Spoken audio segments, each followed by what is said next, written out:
Mastering is this dark art, this mysterious final step at the end of the record-making process, and a lot of self-recording artists, and a big portion of our audience here as well, doesn't fully understand it, or sometimes they confuse mastering with mixing. And this is why I'm super excited to welcome and introduce my guest today. I am here with mastering engineer Maor Appelbaum. He is one of the best in the industry. His catalog of work is super impressive.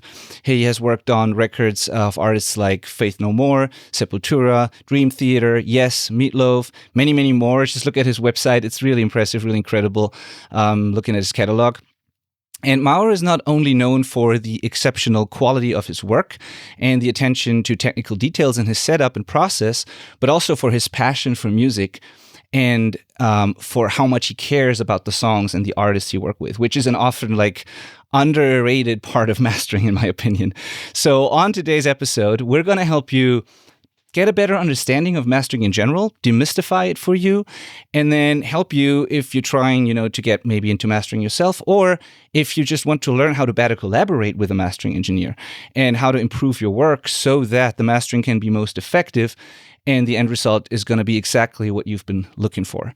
My name is Benedikt Hein. I'm a mixing engineer. We mix hundreds of songs every single year here at my studio, Outback Recordings, and I also run this platform, the selfrecordingband.com, where we help self-recording artists just like you make better records from their jam spaces and home studios. We do this through coaching and this podcast that you're listening to right now. So without further ado, here's Maor Appelbaum. Welcome to the show, and thank you so much for taking the time to be here today, Maor. Thank you for having me. I appreciate it. Nice to be involved with this. Thanks. Yeah, we really appreciate you. We have done 319 episodes, and it's only the second time I think that we have a mastering engineer on. So very glad we had to do this. Yeah. So I want to start with the question, how do you define mastering, like your own personal definition of the mastering process? I look at mastering as a presentation. You have all the elements, everything is glued and set up, and you have everything right, but what's presenting it is the background or what's in the foreground, and it's those little things that just make it get more focus, either on emotional level where you're refining the tone to a point where it's more either smooth or open, or it could be either brighter or darker or in between, but you're playing with the shades, you're playing with the color palette. It's like how lighting is presented on a picture or on a canvas, where the things are more, the contrasts are bigger or not. You go to a museum, you see a picture. Part of the picture that you see is not just a picture, but it's what's surrounding it. If it has a small frame, if it has a frame at all, or a wooden frame or a metal frame, it's also the background. If it's just a white background or a brown background or other things around it, where the lighting is positioned either from the front, from the back, from the sides, whatever gives it that feel surrounding the actual picture. Same with the music. Could be little things, could be large things. Not every master has to have a bunch of changes that will make it different and make you feel like you paid your money's worth. Sometimes it could be very little things that just hold things together or tighten it up or just focus it or getting it to a point where it's compacted enough so it holds itself and it's not too separated or splattered. That's how I see it. And it's a different type of listening because you're listening to the whole and not to elements of it. Mm-hmm. Very interesting definition. That's very cool. Way less, and I kind of had a feeling that this was the case, but it's way less technical and more about the music and how it is perceived than compared to what a lot of people do when they talk about mastering. So this is really, really cool to hear. On that note, when I went to your website, I saw the kind of tagline at the top where it says Maor Appelbaum Mastering and then sounds with impact. What does that line mean to you? How would you define impact in that case? Well, you can define it in a lot of ways. Mastering is way more artistic than a lot of people might assume because, Mhm. they're looking at the tools used in it, assuming that it's a technical element, getting it louder or brighter or darker or whatever. But the point is that you're making artistic decisions Mhm.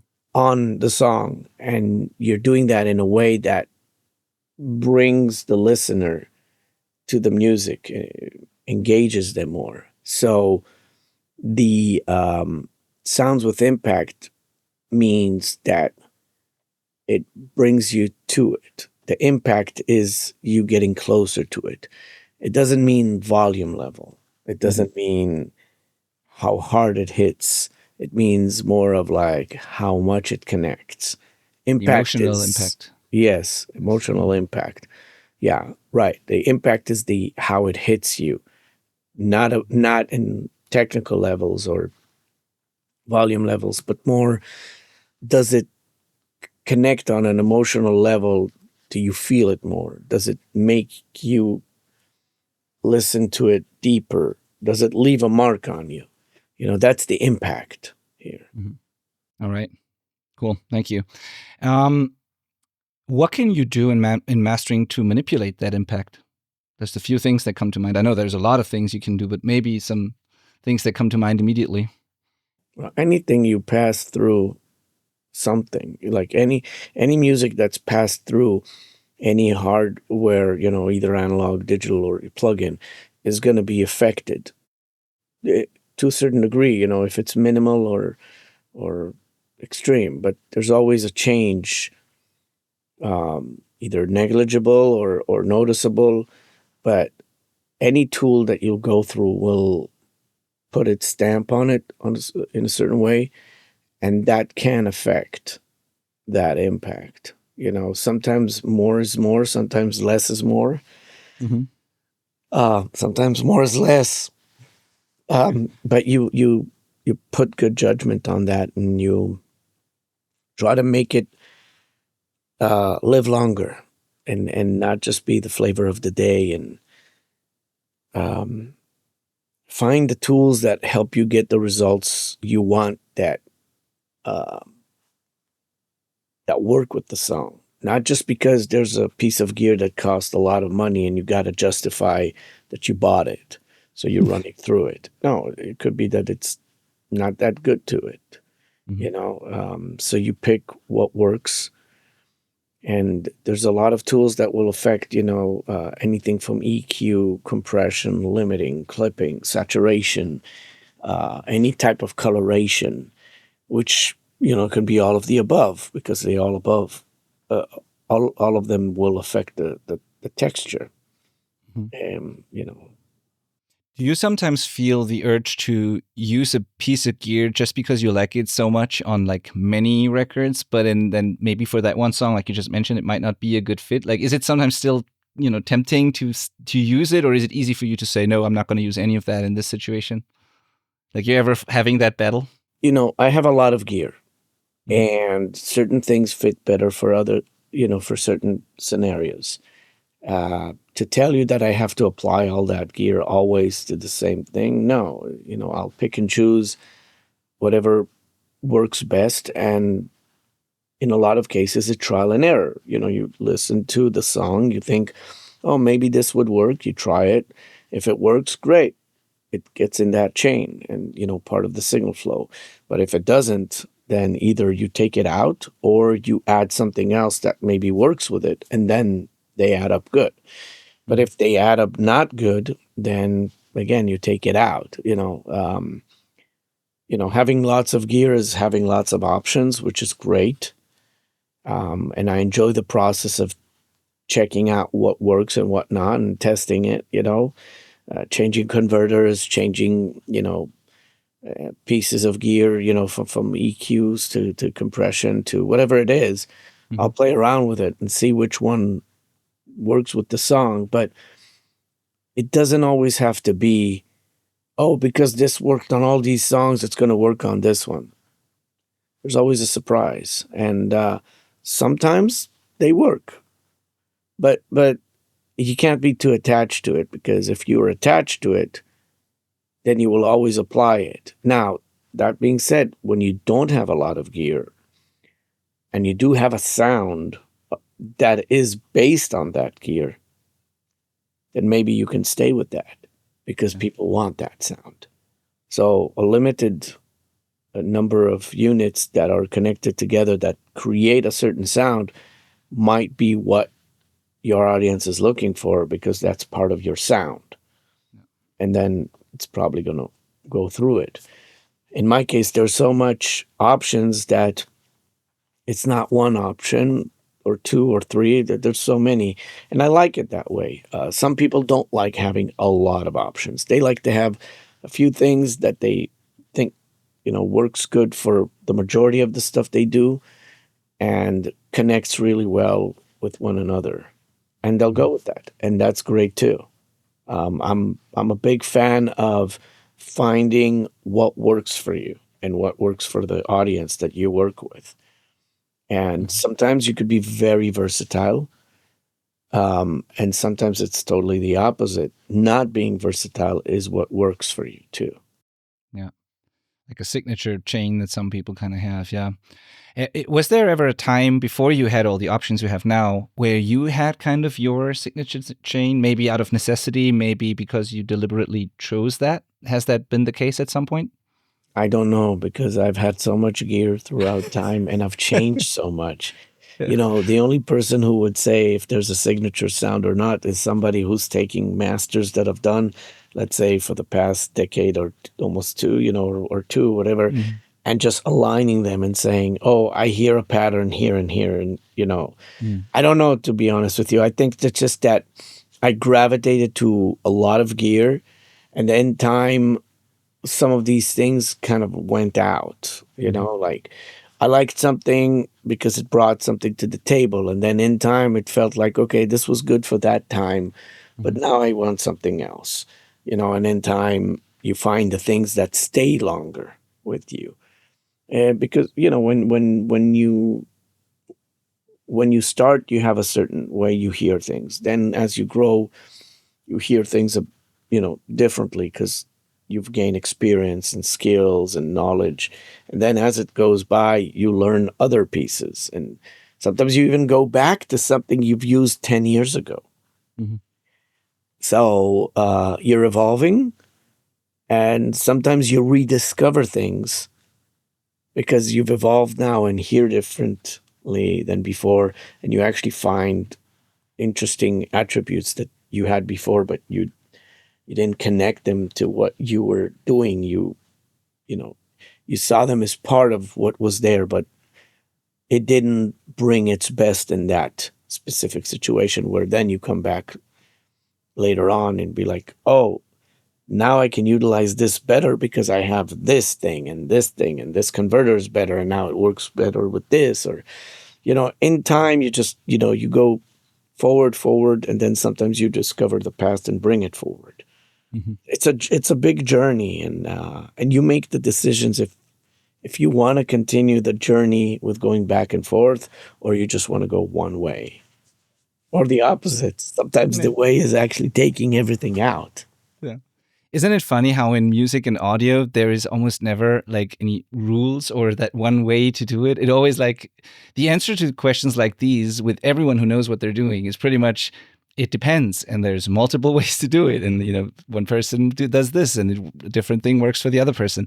I think that's part of the beauty of it, but it also can make it difficult for people. If you're trying to learn and you're trying to get advice and you hear all this conflicting advice and it all seems to work for all these different people, and then how do you know what works for me? How do I figure that out? So what did that journey look like for you? How did you find certain things that worked for you and others not so much? Because I bet that even some of the best gear might not work for you in your setup or your chain, So how does one go about finding your thing and being able to even hear these details? Well, first thing is you got to be ready for the ride, okay? Not everyone's ready for it, because that ride is a long ride, and it could be very frustrating because, as you grow with that, you know, you progress and that ride becomes more detailed. Now you find things you less like, that even though this is considered a great thing, everybody likes it, and now you're like, well, I guess I like it less, and it's not fun to discover that, because you've already put the time and investment, money wise and time wise, to work with the unit and learn it, and now you're like, well, I got to say goodbye to it, or you know what I mean. um if you're up for the ride and you're up for discovering that certain things worked for you at a certain time and they're not later on, then that's fine. Part of the ride is also understanding that some things are very little increments and where you're going to head with, going up with, meaning you're headed in a direction where in the beginning there's a big difference, then there's medium difference, and then when you go up the ladder, the differences become very little. And it's a matter of, do you feel that that's enough littleness that will be more than negligible for you? And is that good enough for you to invest in? Not just the money, but now changing things in your setup and seeing if it doesn't work with other things. So, you know, when you quantify those things, they only add up or subtract, but when they add up or subtract, they're in their little elements. Okay. And that's where you spend the most time. Okay. That's why it frustrates too, because now you're not even talking centimeters, you're millimeters or micrometers, you know what I mean? Nanometer. Yeah. It's really small increments, and you're gonna make the decisions about based on that. And sometimes those little micrometers, they actually make a difference.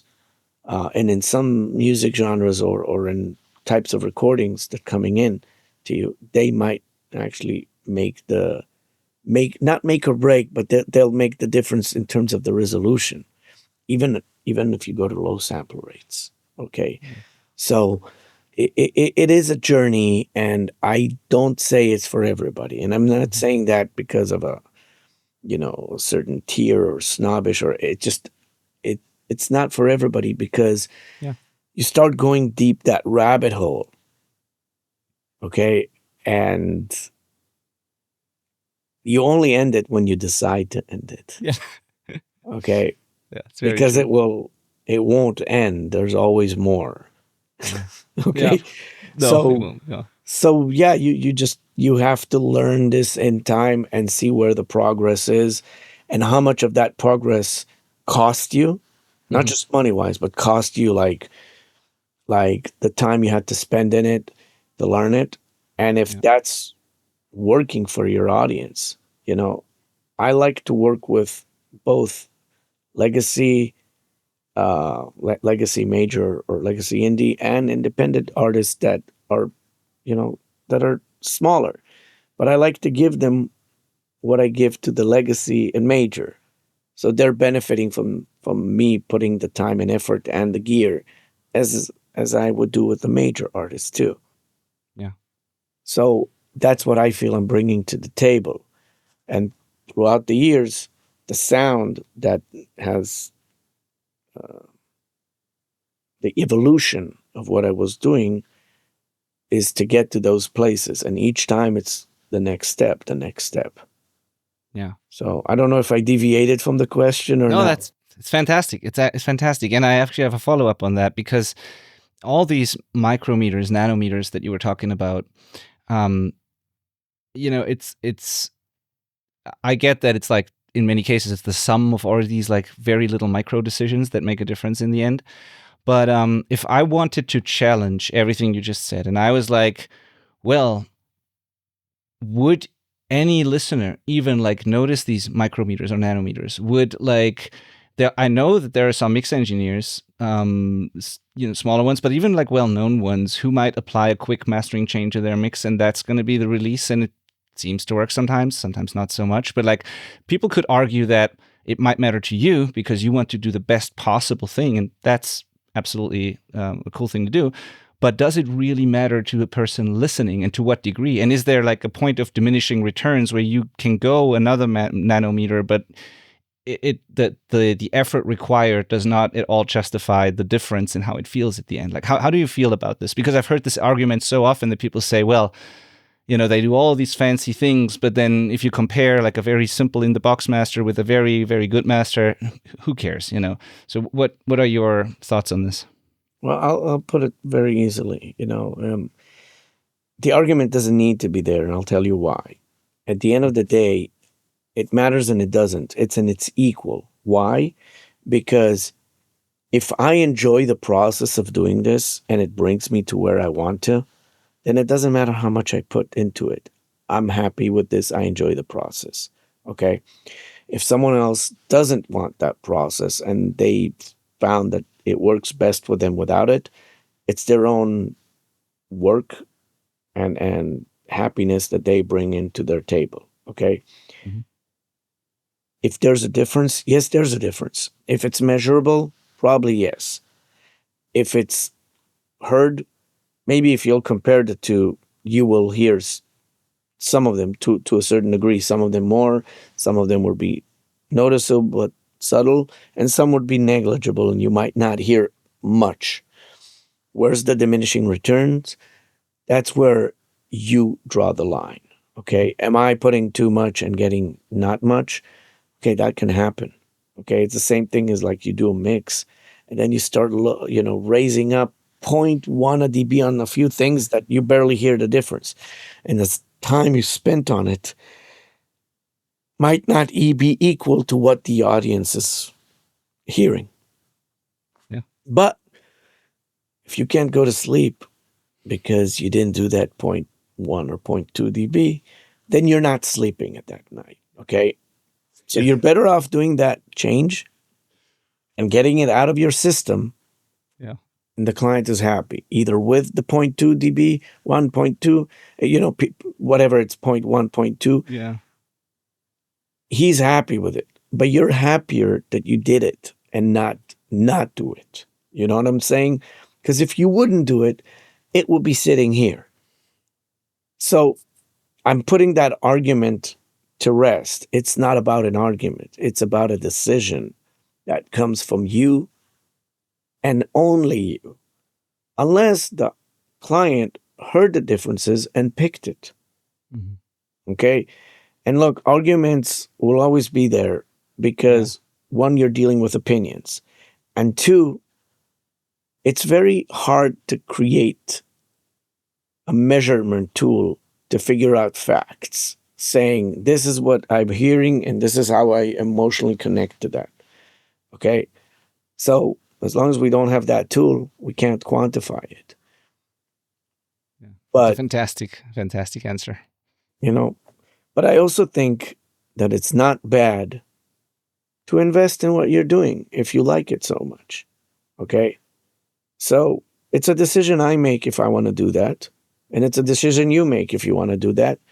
And the artist doesn't have a decision unless he hears two versions that he can hear the differences and decipher, the little things and say, this one I like more. Or sometimes it's not as little, but we think it's little, It's such a fantastic answer. And it made me think like the amount of times that I finished a mix, got to sleep, then got back up again, went to the studio, did that 0.1 automation or whatever that you just mentioned, sent it off knowing that nobody would care, but I know that I've done it and I care and that's worth it. So yeah, I totally understand what you're saying. And at the end of the day, that is what I meant in my introduction with like attention to detail and how you care about the music and the artist.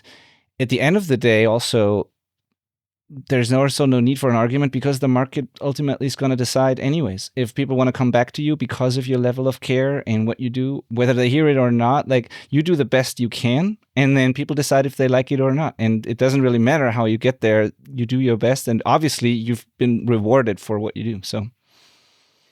The market is very tricky, and I'll tell you why. You could do a great job and not get the next gig. Yeah, that's true too. Okay, because there's a lot of parameters that are changing the equation. One could be the band now has a new producer, the band has new management, the band has a new label, the band met someone they want to work with or try out. The band made a bad decision while you were working with them, which was no involvement to actual work that you've done, but they made bad decisions during the process. And then now they're doing a new record and they want to eliminate what they had in the system back then. So now they bring a new team or whatever. You know, the chances of a repeating client are very slim, even if you've done a great job. Okay. That's the reality. Okay. If they come back, amazing.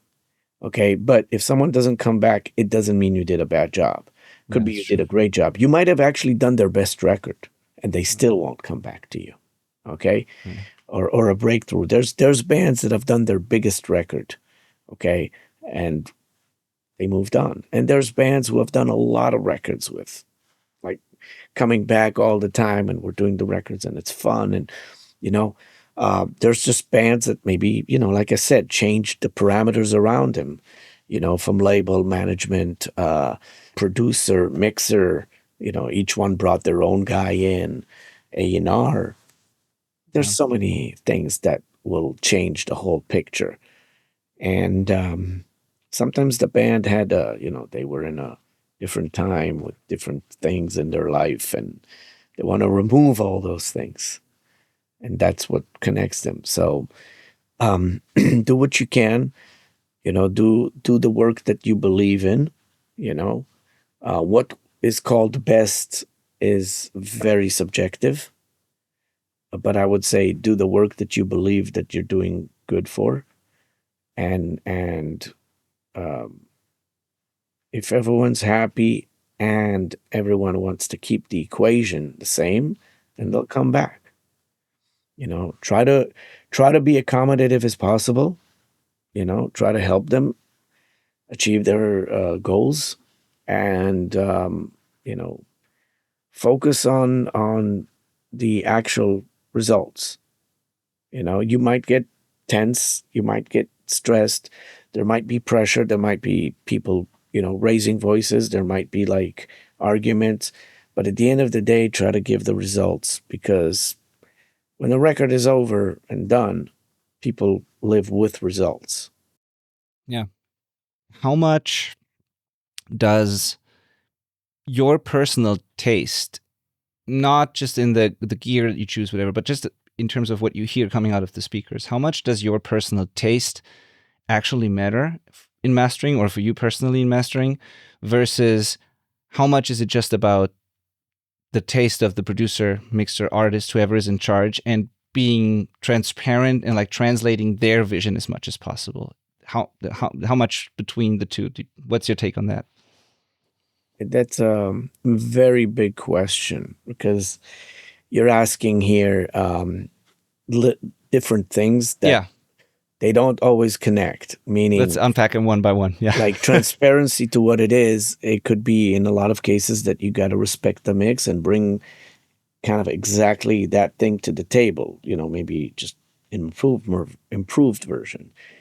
But there are times where the expectations are to take it even way further, like reinventing the wheel, or they need you to give them a lot of feedback to improve the mix. Um, it's a very case by case.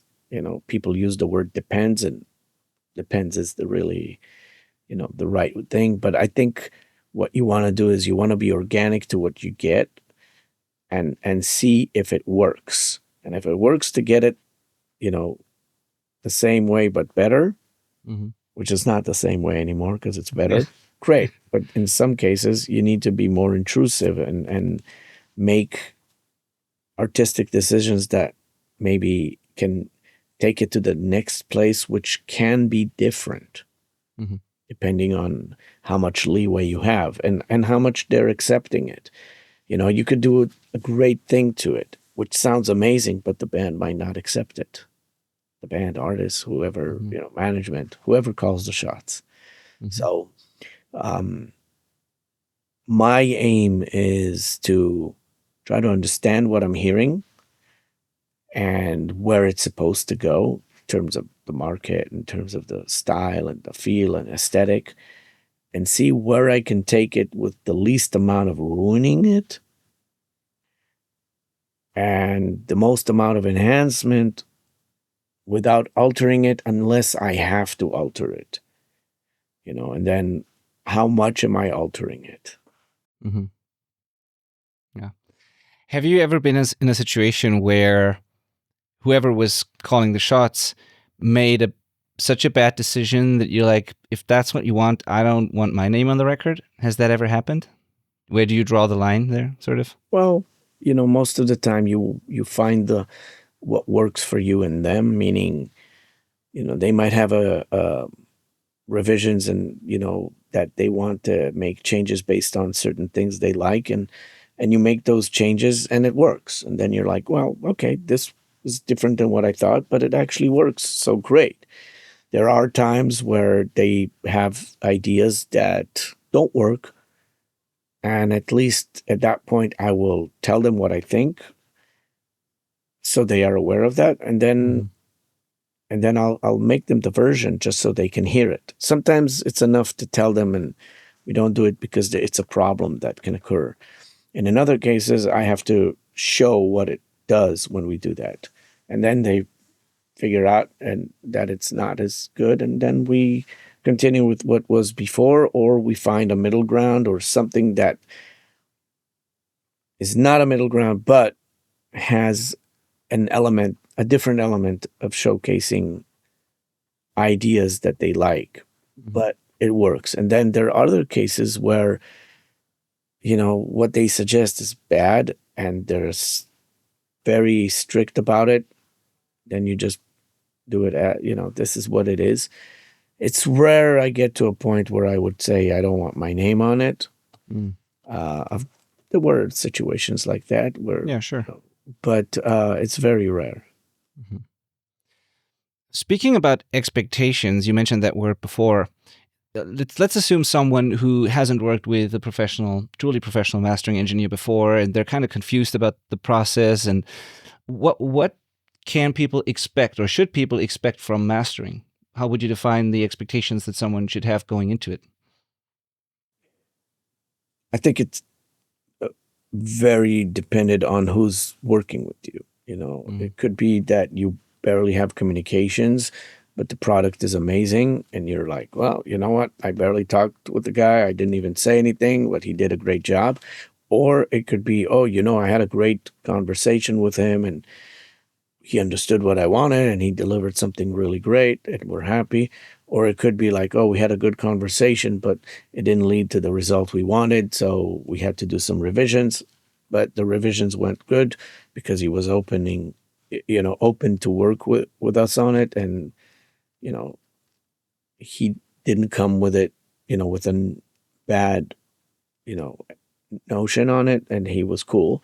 Or, the expectations is the same as working with a producer, mixer, collaborator.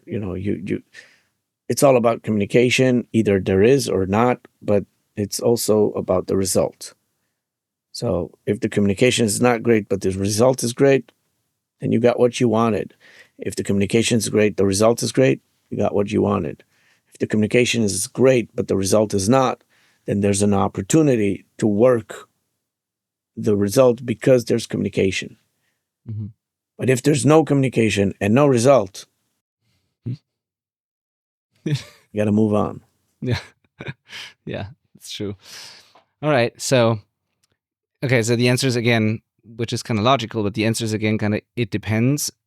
But where I was trying to get to with the question, I guess, is, I just want to keep in mind that I know a part of our audience really doesn't understand the technical differences between the steps of the process, like mixing and mastering. And I'm not saying that, and it's not their fault. Like, some people are just starting out. Maybe nobody told them that information on the internet is confusing. So I'm not blaming anyone, not at all. But if someone, confuses mixing with mastering, for example, or someone sends something that is actually not really ready yet for mastering, but then they expect a miracle. That's kind of where I was getting at with that. Like, what can people expect and what can they not expect from mastering, from what the result they're hearing? It Depends on the material, I know. It's like plastic surgery, but let's say 40 years ago, you went to a plastic surgeon. He could draw how he expects it to look like, but the result doesn't always come out like that. Okay. Even today with 3D imaging, still the surgeon has to do it manually. Okay. So whenever someone comes in with expectations, well, the idea is to make the song work better, Mhm. Make it feel better, if it's got, if you got to that place or not. Mhm. That's only a matter of results that you have to compare, and sometimes the master could even be lower in volume than the mix because the mix might be slamming loud, okay? Or the master might be even less open and bright than the mix because the mix was very bright or whatever. Like, it doesn't mean that that extension of what it is has to go the same way. Mhm. A lot of times during mastering, you actually find out that there's certain things you got to fix in the mix, and then you go back and fix them in the mix. Or sometimes you hear things you didn't hear before because there's more clarity or something created kind of in a magnifying glass on certain parts.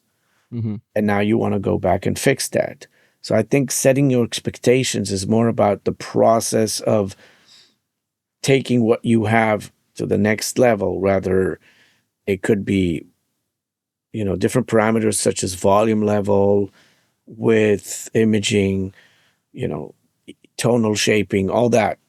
But it doesn't mean it's just heading in a linear way, like from here to here, it's going to be just extension of this the same way. No, it could go this way. It could go this way. It's like you're not you're not, you can't learn what it's going to do without doing it. You got to do it and then figure out, did it work for it or not?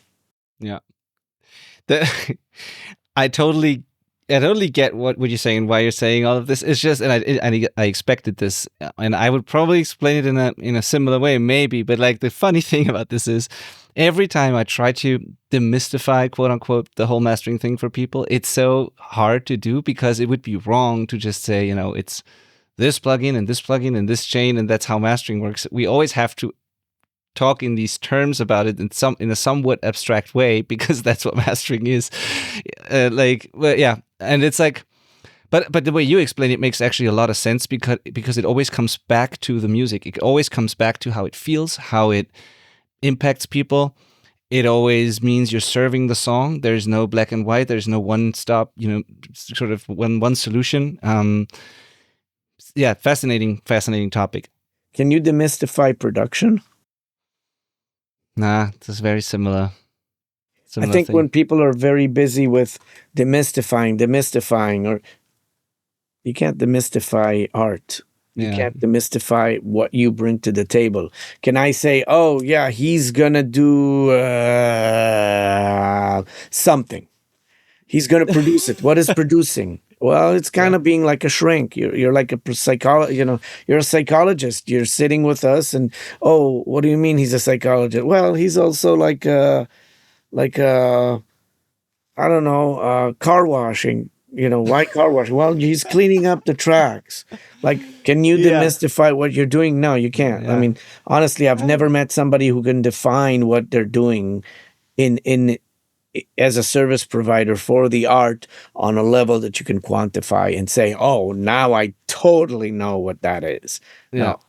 No, you can only talk with codes that might trigger ideas for people to understand. I mean, there's sometimes I think there are helpful analogies. They don't paint the full picture, but sometimes there are helpful analogies to things that people understand better. For example, with production, and I know it's not the full picture, but with production, for example, sometimes when it's about the difference between engineering and producing, for example, it helps to compare maybe the producer more to like a movie director versus like the camera person operating the gear or something like that. Sometimes there are helpful comparisons or analogies that people get, but with mastering, I always found it particularly hard. One of the best definitions is like yours in the very beginning, where you talked about the emotional connection and that stuff. And then also one where I heard Sam Moses, I don't know if you know who Sam Moses is, another mastering engineer. He kind of just defined it as like finishing the record, which says nothing at all in a way, but also kind of, you have a mix and then somebody finishes it, takes it over the finish line, gives you the peace of mind that everything was done for it to be release ready, and that it, like you said, is still the mix but better and it just works. So, but it's very hard to define. I agree. That's why I ask all the time, and I'm always curious to hear people's answers. And I've also talked to people who try to give very simple answers to it, but I always find that they are lacking important pieces. But although sometimes I think like maybe those simplifications help people get into it a little better or find an entry point, even though it's incomplete. I don't know. I don't have a full opinion on it. Well, when you say finishing, you're finishing the record because you're in the finished process of it. There's situations where people say a perfect mix doesn't need mastering. Well, what's a perfect mix?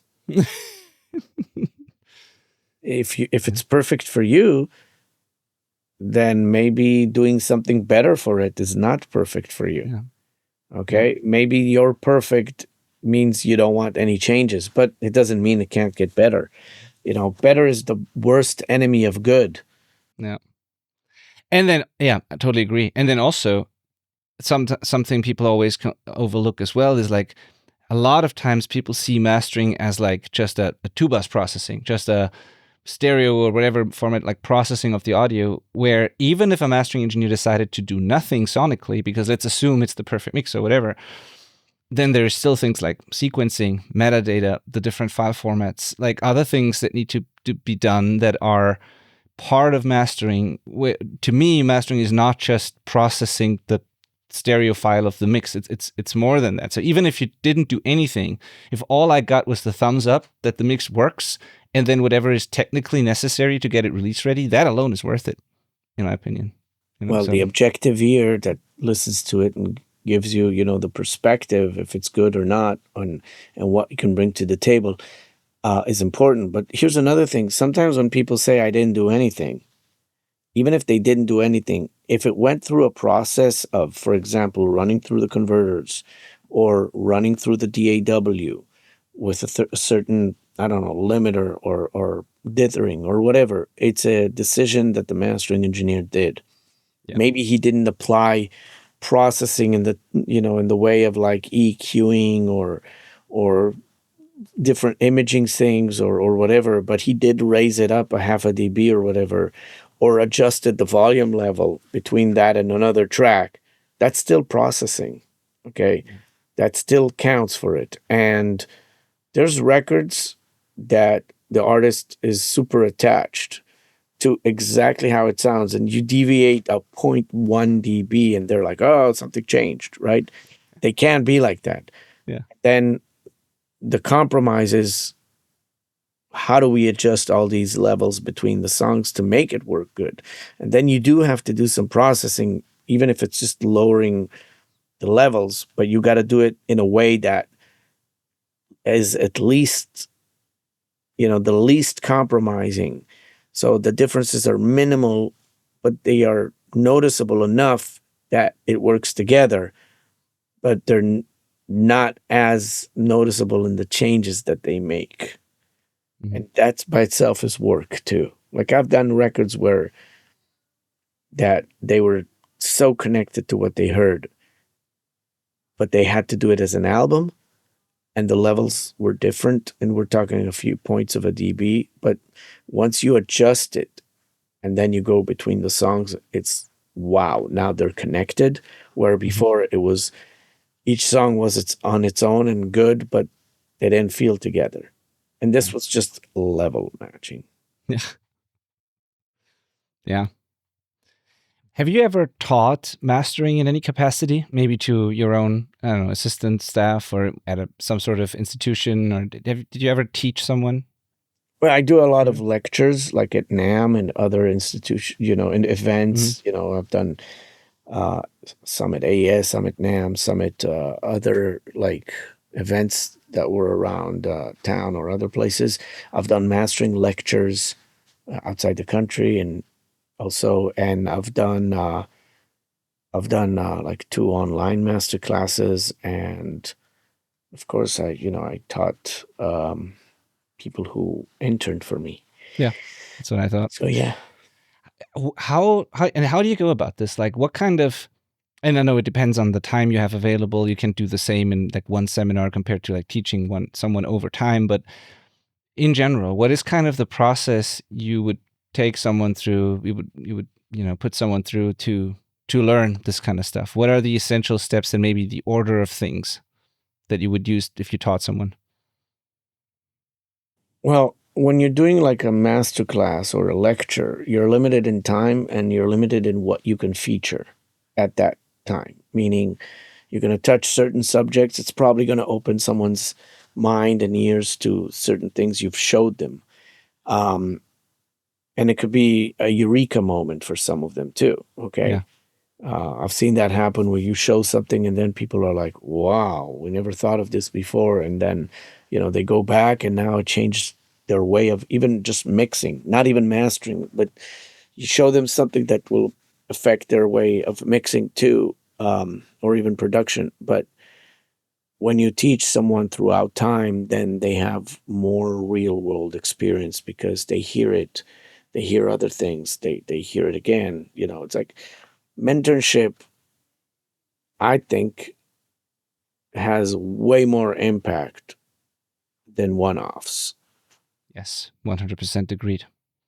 Even though you can change someone's life in the way they approach things in a master class, because you're opening their mind to something. But if they're with you on a either daily or weekly basis, whatever it is, they're seeing the struggles and they're understanding what comes in, and in time they're grasping more and more what it takes. And I think the best engineers came from studios that they grew up in, and they were mentored by different engineers or different scenarios in that studio. Yeah, 100% agree. It's kind of the reason why the way we teach is like the coaching thing over a longer period of time versus just a one-off video thing or something. You can take away valuable lessons, like you said, in a seminar with someone great. Absolutely, I've had these eureka moments myself as well, and I've seen it with people we work with. But if you work with someone over an extended period of time, it's a completely different thing. It's the same with my assistant that is now a full-time like employee here, and like people we work with in the coaching. If you spend a lot of time with someone and they see the day-to-day and like you said, the struggles and the solutions for those, very different. And what you said is really important. If you look at the lives and the biographies of like producers, engineers, and all of that, almost all of them will have worked with or under someone or in some capacity with some sort of mentor where they learned a lot. It's very rare that someone says like, I just came out of school and then I was a professional, or I just watched a bunch of YouTube and all of a sudden I was professional. That just doesn't really happen that often. So it can happen now. yeah. This today, you can be in that situation where you did come out and you had something cool and it was fitting what the style is, and it got a hit, and that happens today more than before. But if you look at throughout the history, most of the successful engineers and producers had a certain time, either even they started it on their own, but they had a time where they worked with other people. Either they had assistants or they were assistants, or they worked with bands and developed with those bands. And then those bands also helped them get further. And, it's a lot about experience. Okay. Now you can start on your own, won't have any mentor, but you'll do a lot of mistakes on the way and learn. Oh, It's yeah. going to be a longer way, but you can do it. In mastering, I never had any mentors because I was not mentored in a mastering studio. But I did grow up in studios. I worked in different studios. So I had bosses that they were either producers or engineers or both, And of course, you see things, you learn things, you pick up ideas. And even if it's not exactly what you're doing, at the end of the day, it did affect how you heard things. Yeah.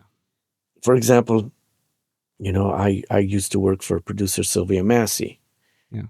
and that definitely was part of my audio education. Yeah. For sure was. She's great. I still have this signed like drawing poster of her that she gave me at NAM that yeah, she's amazing. Is that the one with the Fairchild? There's a drawing of like on the left side, there's a Fairchild and a guy cutting records. No, it's like a picture with 1,000 things on it. Like it's a poster with 1,000 tiny like drawing. I don't remember. Yeah, it might be the Fairchild on the left. I don't know from the top of my head. If you have a Fairchild on the left and the top, there's a guy cutting records. That's Bob Ludwig, and there's a guy behind Bob Ludwig with a ponytail. Yeah. That's me. Oh, I never worked for Bob Ludwig.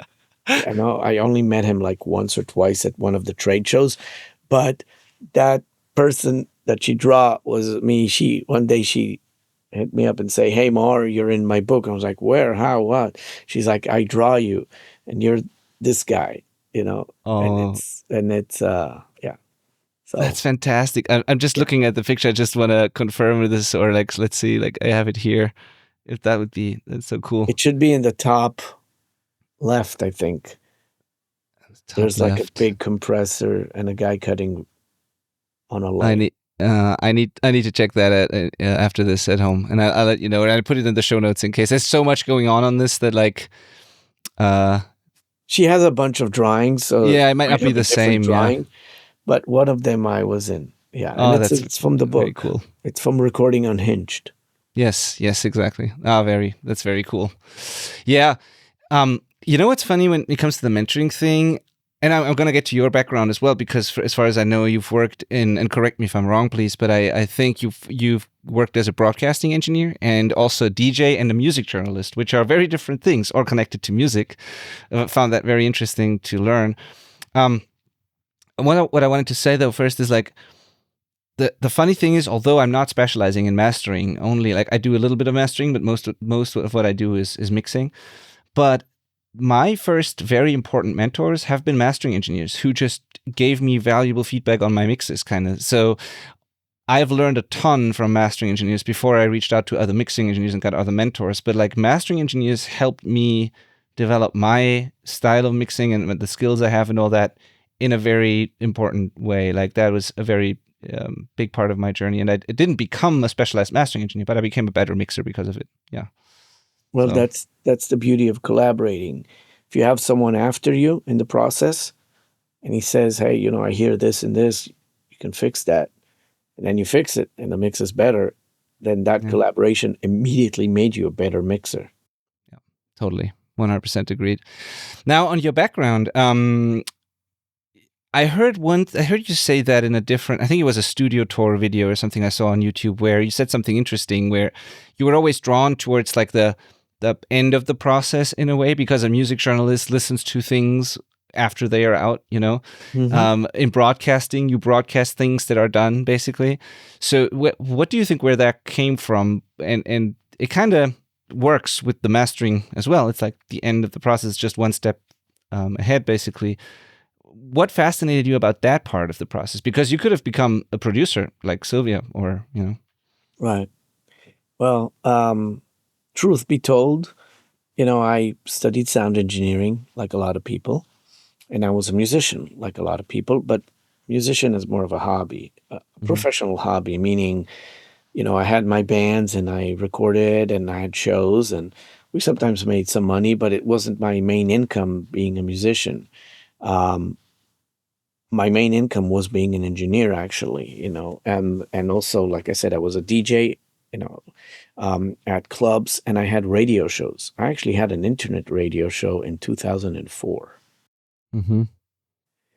And music journalism was something that I've done for a lot of years, either in an actual magazine. There were two magazines, or a webzine, which I had too. So I was always involved in like getting the promos, listening to them, trying to figure out what is the hit song, what's a good song to put on the floor, you know, all that kind of stuff. And then, when you're a journalist, you're trying to absorb the record quickly because you're trying to get what's that first initial listen, because Mhm. you want to put that in writing so the person who reads it, he understands it, and now it's his turn to go into the record, right? So being a music journalist, if you dive too deep on a record, you're already absorbed in it. You know, you want to get, and same with mastering, you want to get in that initial hit of it, and what do you understand from it, and how do you convey it? That's in music journalism too. Same thing as if you're reviewing a movie. You see Mhm. it once, see it how you see it. Now, what do you think? You know, being fresh and objective to it, and then you're starting to digest it and putting it to paper. So, or writing. Um, so I was doing a lot of jobs in audio. I did some live sound. I did lighting engineering. I did backlining. I did Wow. technical directing. I did broadcasting. Just kind of a jack of all trades, master of nothing. Um, I produced some stuff too, for my bands, and um, but in time, I kind of felt like, okay, maybe I have ideas as a producer, but there's certain things that as a producer I'm less good at. You Mhm. know, even as a mixer, I've mixed some stuff. Or actually, some of them actually even got Grammy nominated. Um, but I felt that I was better as a mixer when I was just working with mixing consoles and gear, and less doing all the drum editing and vocal aligning and vocal tuning and all that stuff that's not that. Um, Plus, most of it, like I said, was hardware, Mhm. or mixing of more, less of what today is mixing, where you have so much stuff you can do. Today, mixing is very much almost production in a way. Like, well, sometimes it is actually production Yeah. because you Yeah. make production choices in the mixes too. Um, so the background of doing that led me to understand that, I might have good ideas as a producer in terms of tones and all that, but producer is someone who also needs to know how to convey his ideas or what he's hearing to the artist, and making sure that the artist is welcoming it, which is another game on its own. Okay, there's a psychological level here where you got to know how to play the game and work with the artist on that level, and know how to dissipate the heat that's happening, or elevate a certain thing, or if they do a bad take, how do you make them do a better take without making them feel bad about that take, or like, how do you know where to move the artist, on that level? Um, and I felt that that's less of what I am. I'm more about, taking what's already done and got to the point where everybody's happy, and either take it to the next level or give feedback to how to make it better so we can get to the next level too, where then I can take it to the next level. So it took years to figure that out.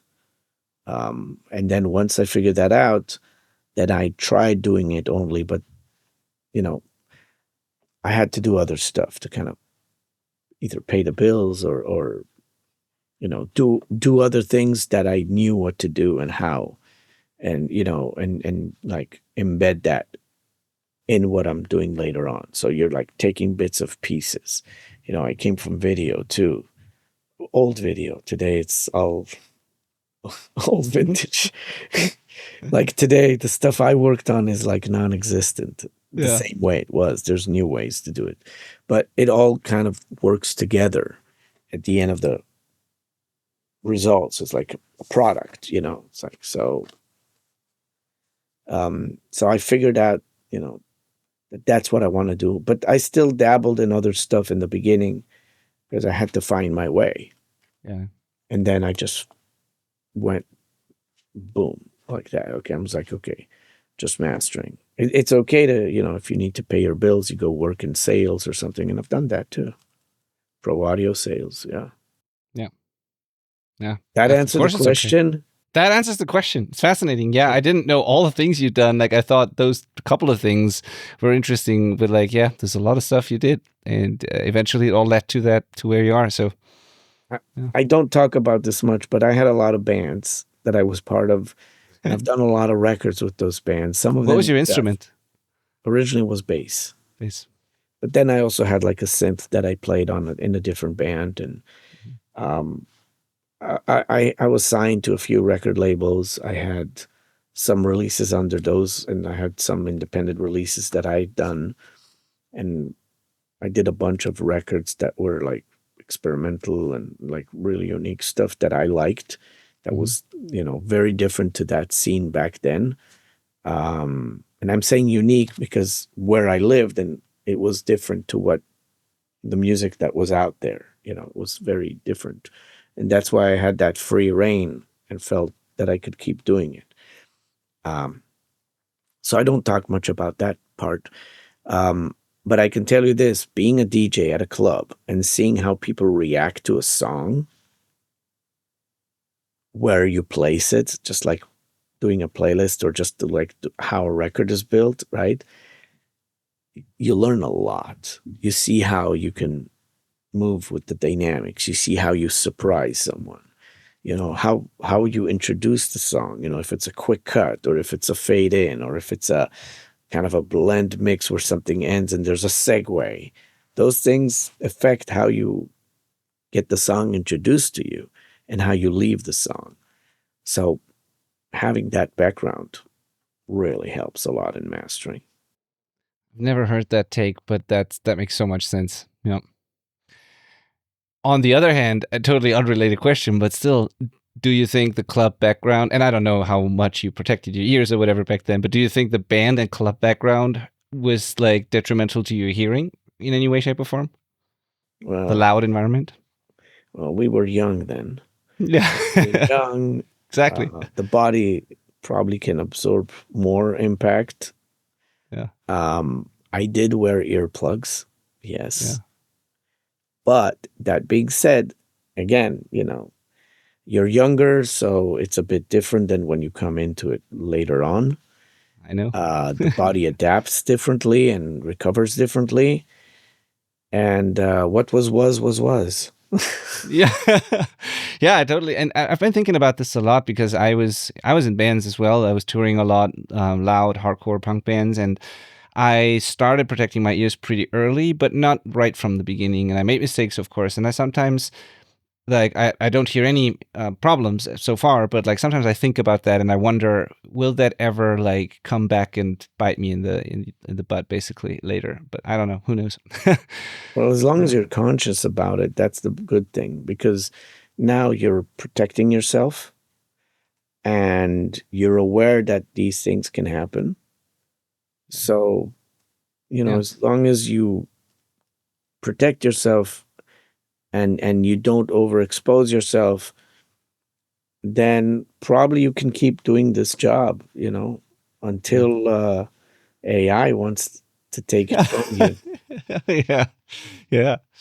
And like the whole hearing loss and aging thing is something that's not being talked about much in the audio community. I've heard a podcast once with Andrew Sheps and a couple of other great people in the same podcast where they talked about it, and a surprisingly high number of people actually have different kinds of hearing problems and still make really great records. So I'm wondering, looking into the future, and I assume you want to do this job for longer as well, like is there a way that you even think about this, or how does one adapt over time as we get older with like just the natural decline in the top end and other things that just happen in life? Like, is that something you ever think about? And how is it that people, take someone like Al Schmidt, for example, like or other people who made records up to the very old age? How is it that they can make records, although they shouldn't be hearing it much in the top end anymore? What is natural and can happen and happens, you deal with it, meaning, you try to expose yourself less and less to the situation. Um, I have different earplugs for different circumstances.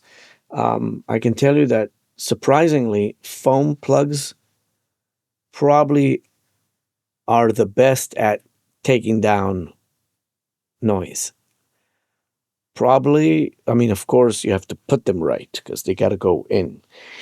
But they're probably the best because it's like memory foam, or it is memory foam. They go in and inflate themselves. You might not hear much high end with them, which I got used to. It didn't matter to me. Yeah. Recently, I started using earplugs that had filters in them and, tuned where you can hear. And I have a different types of filters, and I actually have now another one that's even more closed. I tend to use them a lot. Um, you become sensitive, Mm. to those things because it's your profession, and also, you develop a sensitivity. Um, you know, Hearing loss is something that happens naturally. It happens more now because our environment is even noisier than before.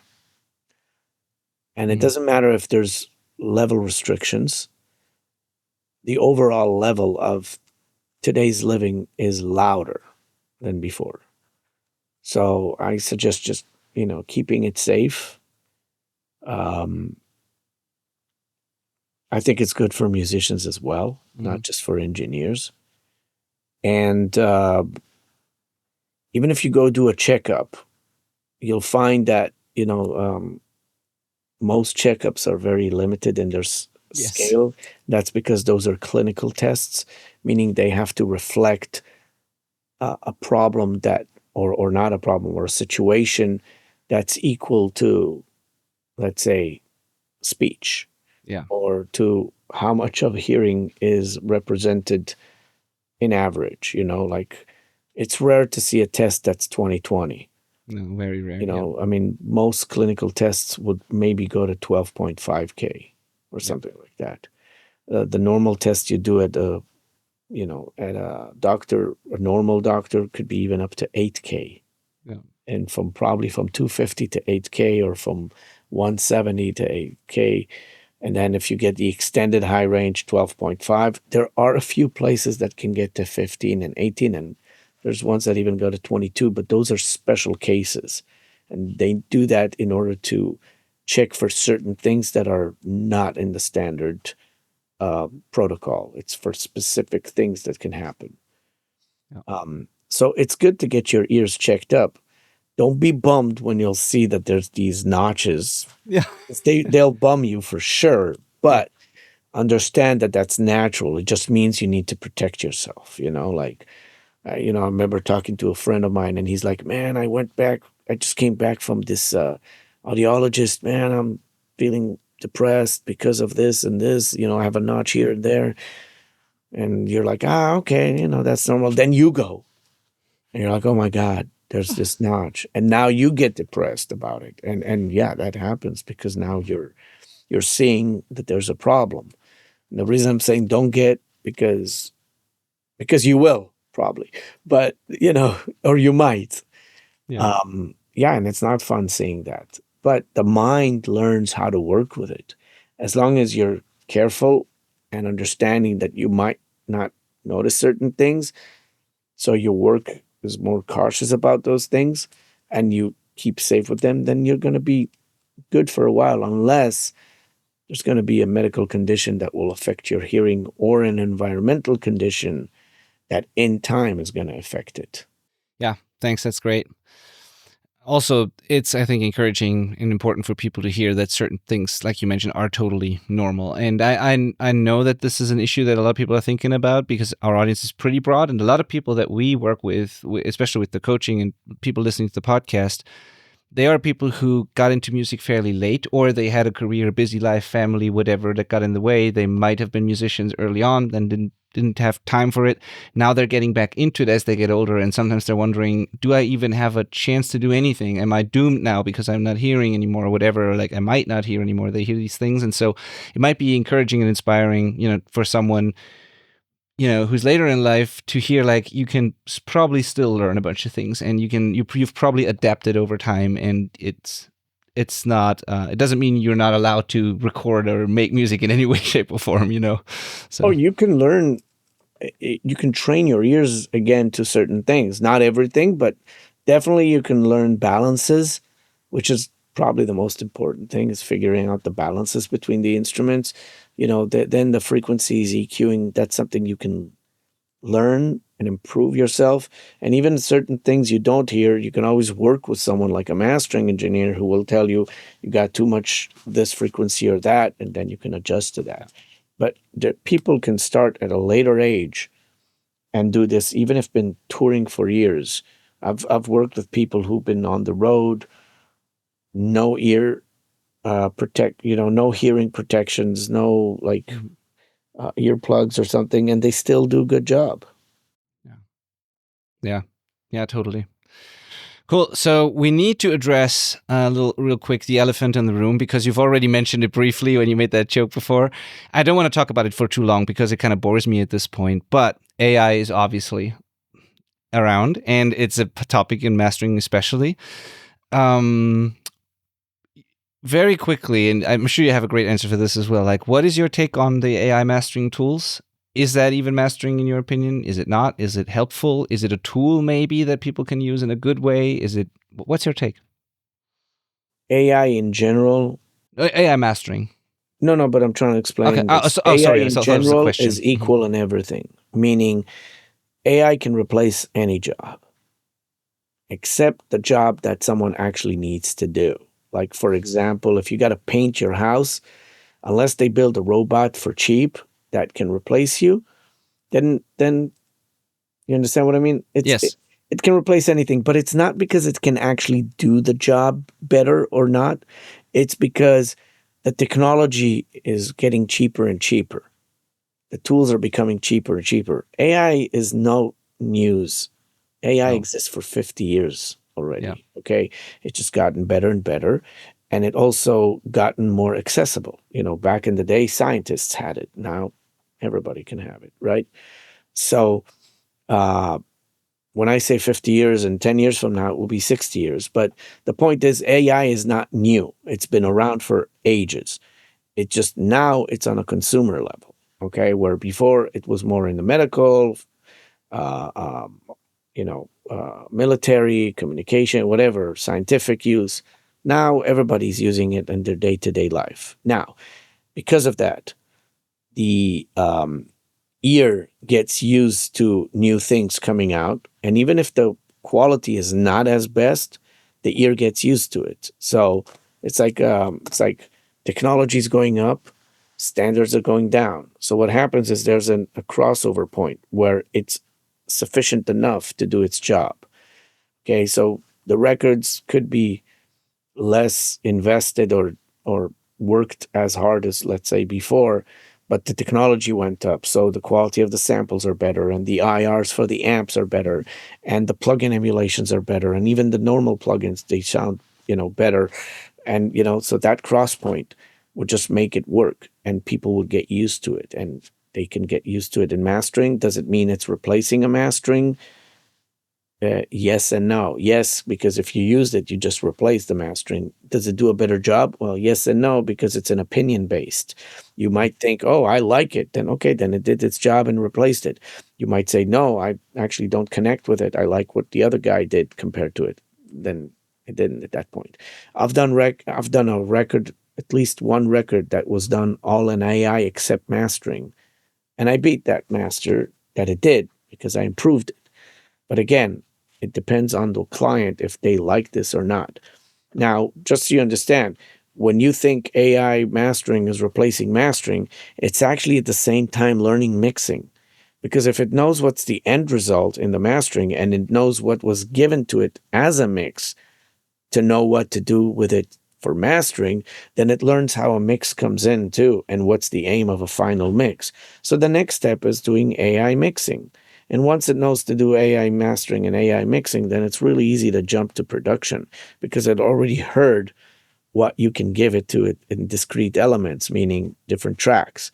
So if it can do mastering and it could do mixing and now it can do production, then songwriting is really easy for it because it doesn't even have to think much. So if it will replace us, yeah, it will replace a lot of people. Okay. And it might not replace certain people that people like to work with. But can it replace? It could replace anything it wants. It's developing so quick, and as long as you're not doing a physical job that a robot will have to do, and if robots become cheap, then yeah, then they can do. But at the end of the day, I'm sorry to say this, nobody's immune to AI. The only thing that kind of gives us more leeway is if we work with people and we like the process of collaborating together. That's the thing that will keep us working together. And if we can get another 20 years of doing that, that would be amazing. Okay. So I think that you're better off working with people for the sake of collaborating and having relationships. But if you choose AI because you don't have to argue with it or you don't have to confront it or stuff like that, then okay, then Yeah. you're using that. But don't be surprised if you're replaced too. Yeah. And you're not jumping on the wagon before or jumping on that train before someone else. No, interesting thing about AI is you can go to sleep now for 20 years. And when you'll wake up, even if the world changes, the adaptation is going to be so quick because by that time you just need to say, I want this, and it's there in terms of what you want. So don't think that if you're not, knowing what's now big or how the technology works, don't think for any second that you're left behind. Because with AI, there's no leaving behind. You can immediately adapt. Once people tell you, oh, this is how we do it today, then you can just do it. Yeah. You don't even need a manual anymore. Yeah. And that's what's going to happen is the more we'll progress with this, the more you're not going to be left behind. Yeah. Yeah, totally. I agree. I agree with what you're saying. To me, the things that make me not really care about whether or not it replaces us or whatever is that the point of, and I don't know if you agree with this, but the point of making art for me, there's a couple of reasons why I do it. The first thing is like the point is the human connection, like you said, the collaboration, but also the connection from the creator to the consumer. If there is no human involved, I don't really see the point of AI art in a way, because art to me is the expression of someone's experiences, journey, feelings, emotions, whatever that they put into a piece of art. And if there's no human behind it, and no, I can't imagine being a fan of an AI, but I can imagine being a fan of an interesting person with interesting stories to tell, sharing that in some sort of art. So that's one thing. I think that we need to express ourselves as humans in a way. So I don't think that will just go away just because some technology can do it. And then it's the process, like you said. There are still so many things that people do today for fun that are absolutely not necessary because the problem's been solved a long time ago, but they still do it because they enjoy the process, not just the result. So part of me thinks, yes, a lot of it will go away, but then there's reasons for why we do it. And it's not just about the result. It's about the connection and the process, pretty much like you said. So I don't know. And then one final thing that we haven't said is, I think even if you had an AI do everything, it's still about taste and someone making decisions at the end. I don't know if it makes sense for the AI to make the decision. Like if even if, let's say, your entire mastering process, everything, it could be handled by an AI, but you still need to listen to it and say, that's what I wanted, in a way, or not what I wanted. So that part of it still stays, kind of, right? I don't know. Well, again, like I said, when I give you that curve, what happens is technology goes up, standards go down, the people get used to something, and that cross point is going to change as time goes. And if your ears are used to something or getting used to something, then that's the next level of, okay, this is the next thing. It could be worse, it could be better. AI art is art, not created but by what at that moment a human did. But it's an art created but by the fact that a machine learned from other people's past experience and current experiences, because as long as people are using AI to write songs or to master or whatever, they're keeping the machine oiled and taught all the time. So art will be art even if AI does it, okay? Because it comes from something. But the machine keeps working and there's no playing with AI or no dabbling. You're always teaching it in a way. Even accepting it as like, this is good, and you didn't say anything on the way. That exception of saying, this is good, the accepting of it is the teaching of it. Even if there's no feedback, it just, okay, that's it. That's an accepting of it. So that means you will like that. And that's why AI develops this way. It's not limited. It's only limited to that moment. After that, that limit slowly goes away. There's a new limit, and that gets broken too. So all these things will be less and less limited in time because they learn upon every exchange that happens. And as long as there's computer power, there'll be more and more of it. Some will say, oh, it's a dark thing. Yes, it could be dark because it can create a new truth and a new lie for you. But right now, to me, AI is not important. I don't look at AI as something good or bad. I look at it as it could be bad, but I don't care about it. To me, as long as I can just do what I'm doing, great. And I'll keep doing it. And when that's going to be replaced, then I'll say, okay, I had a great run. I enjoyed it. Now I'm off to the new journey. Yeah. Yeah. Great, healthy way to look at it. Let's talk about like situations where when artists want to work with you, or like a mastering engineer or mixers or whoever wants to hire a mastering engineer. Do you think that we as mixers or artists who might do it themselves or whatever, do we need to think about mastering while we mix, or should we not even think about it at all and just let you do your thing? Do we like have to keep certain things in mind? Good question. I would say do your art, do your thing. And then when you finish, see if there's something that needs to be done more or not. You know, back in the day, they said keep some, headroom and that was because some things didn't sound good back then when you pushed them. You know, you would push level and it would start distorted or sound bad. I think today the DAWs and the computer power, newer plugins can handle that push. They can handle more density than before. And their ability to capture the better resolution, even if it's the same sample rate and bit depth, but they have the ability to store that information better because the DAWs are written in a way that they can sum better or process the things better. Then you can go further. You're less limited, pun intended, although you're putting more limiting into it. But I don't say you got to think about it. I think it's a good idea to know that there's that process, but do the mix the way you think the mix should sound. And then if you have a collaboration with someone else, that you can work with their guidelines or suggestions, or you could just supply what you think is right and then have a safety copy that maybe has less limiting just in case, or something less in the process, less clipping or whatever.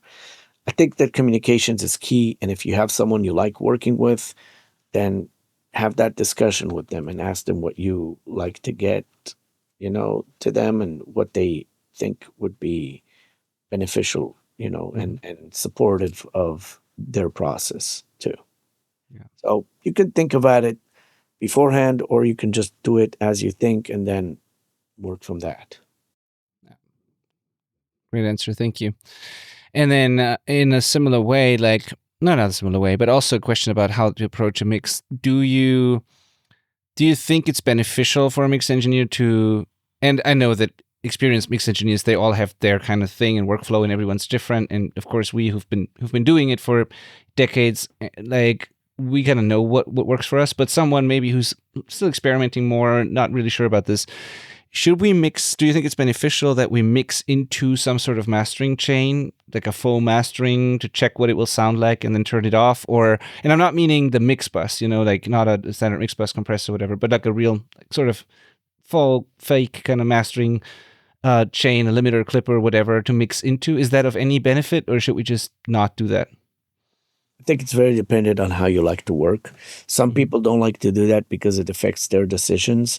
And a lot of times those decisions are very specific to those little elements. There are times where people will mix into a limiter to see how, the kick snare relationship changes.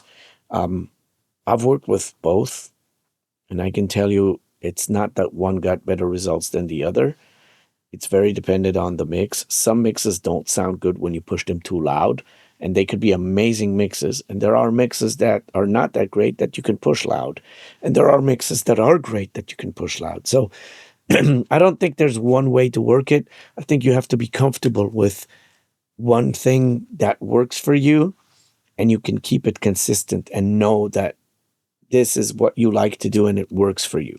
Now, sometimes you can deviate from that, but be aware that when you deviate, that it could also affect other things you do because now you're bringing more parameters. It's not bad to stick to like a limiter that you feel comfortable with, that you know how it sounds. A lot of limiters today are not just limiters. They have back-end stuff, under the hood, like multi-band and clipping and saturation, and they do more than just limiting.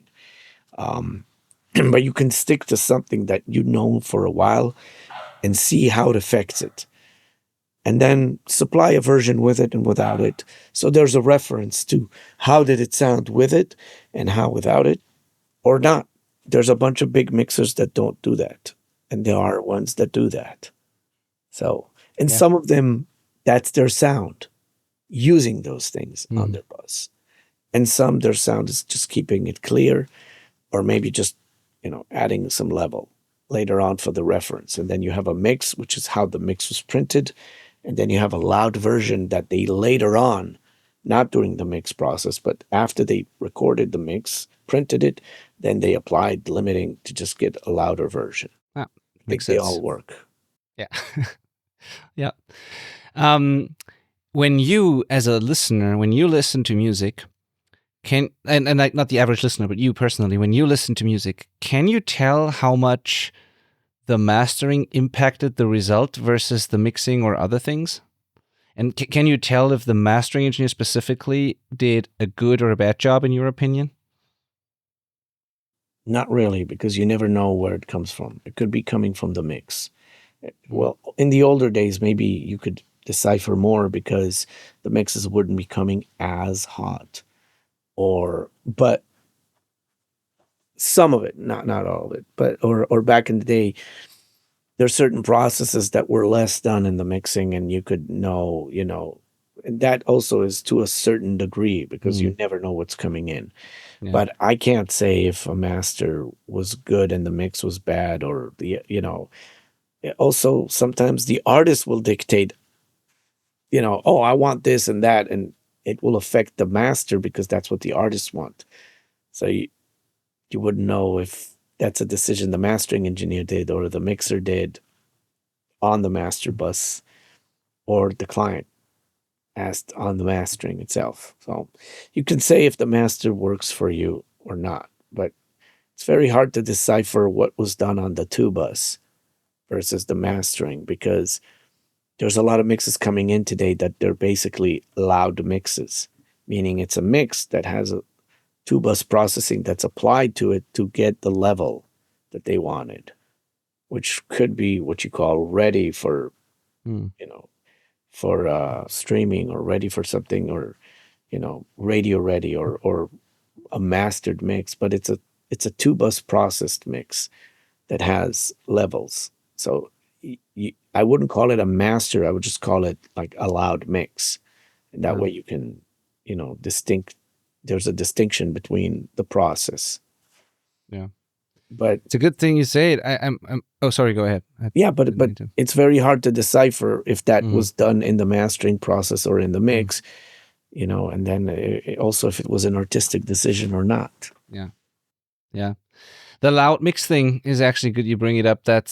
I sometimes wonder, because I do a lot of projects, and I know some people think that's good, other people think that's bad, but it works for me. I do quite a bit of projects where I mix and master the same thing.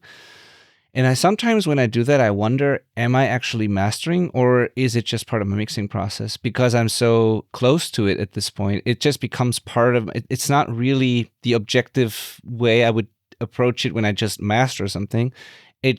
I make it sound as good as I possibly can in the whole process, and my mastering kind of becomes part of the mixing. And yes, I do the metadata sequencing, all that stuff, but the sonic part of it, sometimes I wonder if I would even call it mastering at this point. It's just an extended version of a mix that then ends up being the final thing in a way.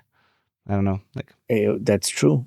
I wouldn't call it master because you're not putting the objective side on it, and it's not in a different room or different setup or But that being said, it's an extension of your mix. It's a loud version of your mix. So whatever was approved, whatever decisions were made, and that you were part of and the artist was part of, and you extended the volume and whatever you applied to it, they agreed to it, then that's your loud mix or two-bus processed, what they call a mastered mix, but it's a loud mix at the end of the day, which some will call it a master, but I like to have a distinction between them. And the reason that is because I also master a lot of loud mixes. So a lot of times I'll get what the client will say, oh, they sound mastered already because they're loud. And I'll work with that and improve them. Mm. So yeah, I think it's good that you're having that question. You're questioning the process.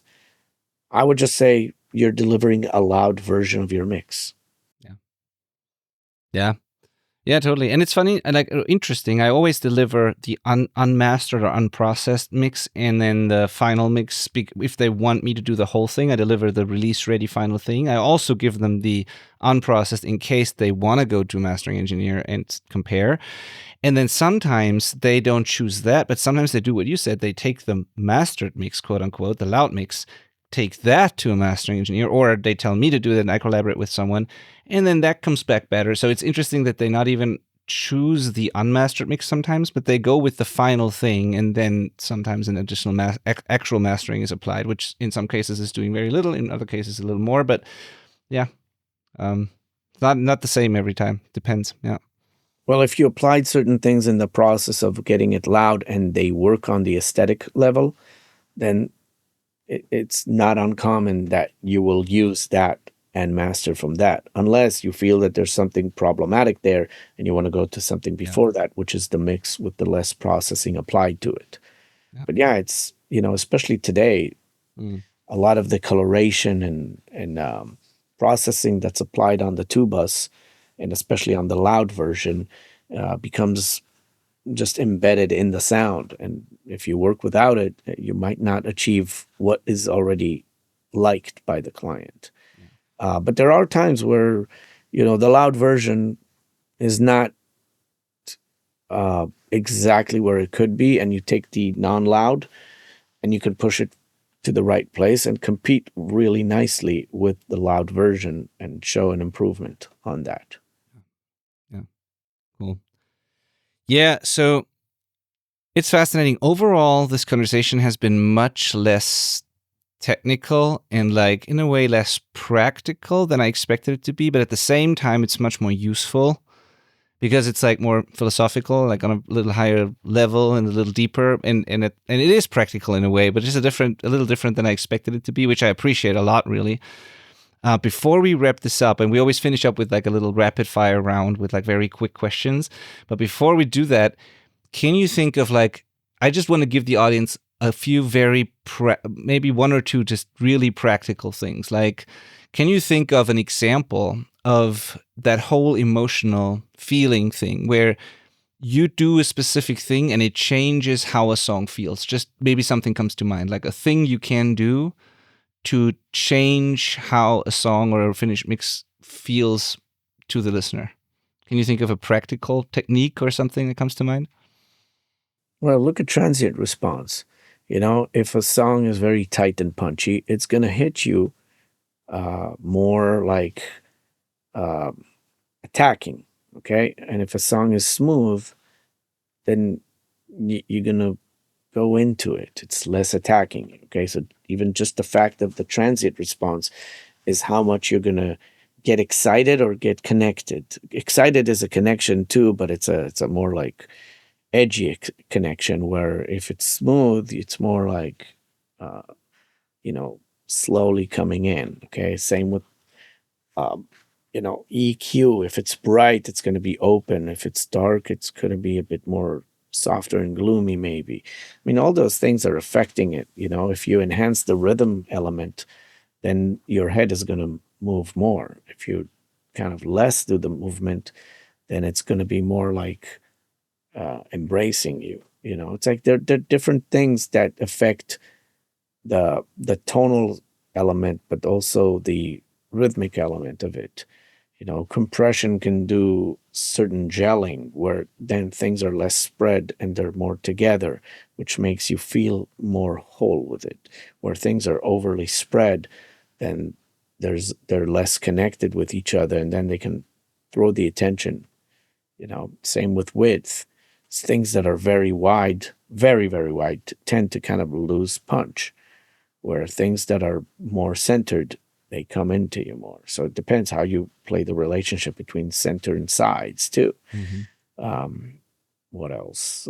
No, that was great. Saturation, same thing. Saturation creates excitement in certain things and also dulls certain things, like takes certain things and smooths them in a way, while others it excites too. Love it. Great. Thank you so much. Yeah. So as I said, we always finish this up, and we're getting close to the end here. I really don't want to take up more of your time than you blocked for, of course. We always finish with kind of a rapid fire round where I give you very short questions and you just quickly answer without thinking about it too much, if possible. If there's no good answer you can give, you don't have to answer, of course, but let's try. All right. So what's your minimum viable mastering chain? The minimal thing you need to deliver something that's release ready, in the box or analog, doesn't matter. Probably an EQ if you need to fix deviations, things that have to fix in low end or high end, and maybe a limiter just to get the volume if you need volume. That's probably the minimum. Compression could be cool if you need to glue things, but not always you need as much. So I think those are the two. That's probably if in the box. If it's hardware, then you're dealing with converters too. Yeah. So you're complicated. If it's going out of the box, it's more complicated. You need converters. You need, if it's an EQ or limiter or whatever, and, interface, whatever, But in the box, you probably just need an EQ and a limiter, and of course, good set of headphones or interface just to listen to it. Thanks. Awesome. What's your personal, not context dependent, but in general, personal favorite piece of gear in your chain or your chains? Me. Good answer. What's the most commonly misunderstood part of mastering? That it affects way more than what people assume, and you're actually working with the minimum amount of tools in terms of you can't put them on instruments. You're using the set of tools to only one thing, which is either mono or stereo or surround, but you're limited in the elements that you can work on in the mix. But at the same time, every little thing affects it, and it will give you a different result. And you can have 10 different masters from 10 different mastering engineers, and they can all sound great if they all sound great, but they all make you feel different about the song. Mm-hmm. Cool. What's the most common mixing mistake? There is no common mixing mistake. There's only problems that can occur due to maybe room acoustics, that you're not hearing certain frequencies that are popping out. and you might need to fix them. But that also could be an aesthetic decision. But there's no mixing mistake. The mistake could be just, not noticing something. You accidentally, you printed something and accidentally you pressed the space bar and it stopped recording in the. That would be a mistake. Yeah. That would be a mistake. Yeah. Okay, so I kind of already know the answer to the next question, which is a different version of it, which would be the most important mixing mistake to avoid. Well, I would say this, try to make sure that once you made a mix that you're happy with, take some time off it or take a bit of rest, go check it on different systems just to make sure you're good with it. Sometimes the break is enough to let you refresh yourself. Going to different systems that you know, and it's important that you go to ones you know, not just because it's a high-end system or not. Something that you know that you listen to music on, so you know what to expect. Check the mixes and see if there's anything you want to change there. Cool. Mm-hmm. If there was one artist that you could choose to work with, dead or alive, time travel is absolutely allowed, who would you choose to work with? Probably I don't have the capacity right now to give you that answer because, if you had one, it would be not wise to give a quick answer if I'm not thinking enough about it. There's probably a ton of them that I would love to work with. So if I could say one would be give me all the chances in the world, it's like give me one wish. I want an infinite number of wishes. So yeah. I That's a very smart answer. I have to dodge that question. It's a very smart answer. Yeah, you're right. Yeah, would lead to regrets probably, or yeah. Okay. Similar though, if there's one, but maybe you know that, I don't know. If there's one person, not artist, like any person, dead or alive, that you could meet, who would you meet and talk to? Probably Nikola Tesla or Albert Einstein. Oh wow. Mm-hmm. But again, it would be better to have time to think about this probably, but yeah, because I just said two, right? Yeah. So you see, I'll have one, I'll regret the other. Yeah. All right. No, that's fine. That's fair. Your favorite song of all time? Too many. Damn. Favorite live show you've ever seen? Wow. I gotta remember this. I've seen a lot of shows. That's fine. I don't remember, to be honest. I mean, there's some great shows out there, but I don't remember. I think I've seen a bunch of good shows, and I don't know if one tops the other. Maybe one had more lights, and the other one had more videos, and one had more. You know what I'm saying? Like, yeah. But okay, no, that's great. That's fair. I really hope I get an answer on the last one, though. That's the most important one to us here. That is like burger or pizza. Okay, so nowadays, I don't eat meat. Mm-hmm. But I love them both. And if I do eat meat, it'll be like vegan or vegetarian, right? Yeah, but there are vegetarian burgers, yeah. Right, exactly. I would like to say pizza because it's enough that you change a bit of the topping and it changes the whole taste of the pizza and even the sauce. I think I would say pizza. All right. But I love them both. Yeah. That's a hard. And I ate a lot of burgers. So yeah.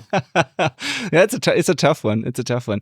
Just to let you in on the results so far, only one we've been doing this for this question hasn't been around for that long. Like we've been doing it for 10 or 11 episodes, something like this, and only one person has answered burger.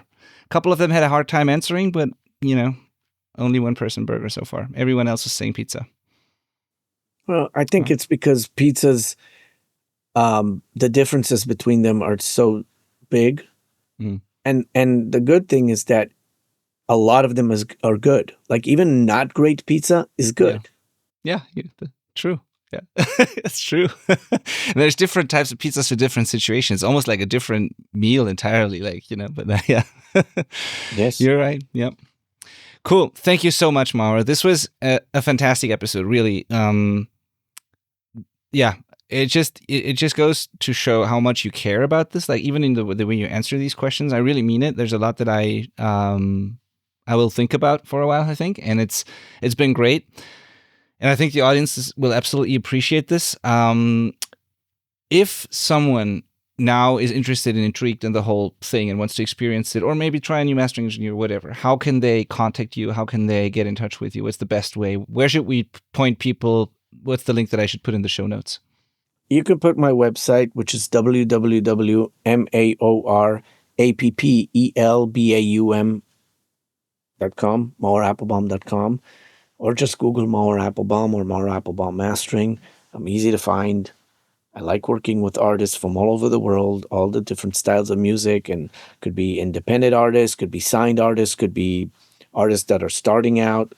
You know, it doesn't matter what level they are in terms of their accomplishments or notoriety or whatever you want to call it. I just love working on music. So yeah, I'm easy to find. My Instagram is Maor Appelbaum Mastering, and there's Facebooks, and you can find me on all those. By the way, mastering and pizza works really good together because you can have the same pizza and just change the toppings, and that could be the pizza is the song and the song mix, and then the toppings could be just what you add to it, and now the feel is different, and that could be the mastering. If you added this or that, some red onions or green peppers or pepperoni or mushrooms, it's the same pizza you had before, but the toppings changed the feel of the taste and how you connect to that pizza. And it's still good pizza. What a great way to wrap up this episode. Thank you so much, Maor. I'm going to put this in the show notes. I want to thank you again for taking the time. I want to thank you, the listener, for listening to this. By the way, if you're discovering this on a podcast app, please know that there's a YouTube version of it as well, so you can also watch us as we do this. And if you're discovering this on YouTube, know that you can take us on the go and listen on all the common podcast platforms. So, if there's any questions, or if anyone, wants to, I don't know if there's going to be a part 2 at some point or whatever, reach out to us. Let us know how you liked the episode. Let us know in the comments. And thanks again, Maor. You're welcome. It was a pleasure doing this, and I'll be happy to come back for a part 2. Awesome. Thanks. All right. See you next week. Bye-bye, everyone. Or is there something you want to add to it? No, we finished. That's good. Okay. I have one thing. I want to, so edit it. So yeah, that's fine. We're going to keep it in. One thing I do want to tell people is that, yes. Okay, so I'll just say, music is something we love, connect with, either by creating or listening, or both. And it's important to keep this and doing it more and more. Because at the end of the day, we love this. Either we love making it, we love listening to it, we love both of them. I think that if we create a community and keep that community alive, it's going to keep the business working, and it's going to keep the musicians working, and the engineers and the listeners engaged with it too. So it's important to put the effort. It's important to work with people and collaborate.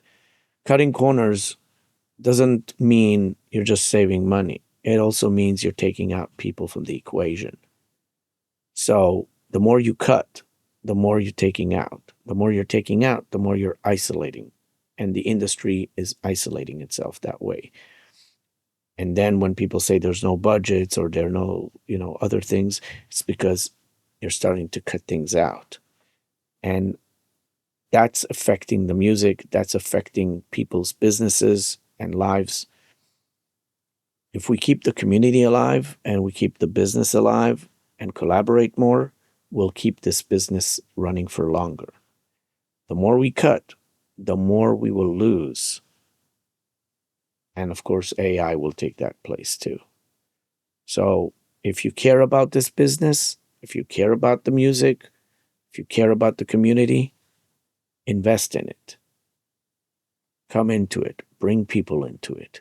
Collaborate with people. Make it a bigger picture. by introducing more people into it and bringing them to the table. That's the last thing I wanted to say. And I wish everybody all the best, great success, and have fun doing the music and working with people. Thank you, Maor. Nothing to add.